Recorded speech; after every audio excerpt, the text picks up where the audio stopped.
Hi, my name is Bobby Newman. I'm the president and CEO of Newman Intervention Services. And today we're talking about 25 tips to a successful intervention. Tip number 5. Remember who you're trying to save. I just want to let you know that down below, we're going to put in some links to my book, Secrets to Successful Recovery, also the downloadable guide. We also have some other resources that we're going to put down in the description below. So I wanted you to be aware of that. And then I'll go into describing what we're going to talk about today. Remember who you're trying to save. A lot of times when a person gets, or a family comes to me, they're distraught, they're aggravated, some members are angry, and this is often the behavior, the addiction has been going on for years, and sometimes they get away from who the person actually is. So we have to try to refresh our memory and go back, and obviously, you love the person and care about the person, and it's very emotional, but it can be confusing. And we have to go back and remember who this person actually is. So that helps us actually deliver our approach to the person and maybe hit some emotional hot buttons for them to where they'll motivate them to change. And we go back and we remember those fond memories of whether, if this is your son or daughter growing up and going fishing or going shopping, or the first time that they, won the Little League championship, or they did a kind act for someone, or something of the sort. That's who that person actually is. And when they get trapped in addiction through some sort of pain or physical pain or emotional pain, they start taking drugs as a solution to that pain or underlying trauma. And then it changes them. There's what we call the biochemical personality. The biochemical personality can change that person due to the effects of the brain and the cravings that the person goes through, and then the transgressions that person commits to people that love them, then that they turn around and lash out at it.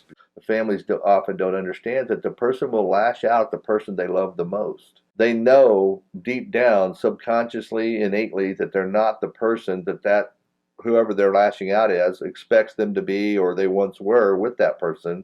So then they turn and they lash out because that's the level of guilt that they feel internally. So we have to go back, and understanding all this helps families to confront this situation, because what we do in an intervention is we try to reach in and touch the person emotionally and try to come from a position of love and separate that person from the addiction, because the addiction is controlling them and we're trying to gain control over the addiction, so we're not now controlled.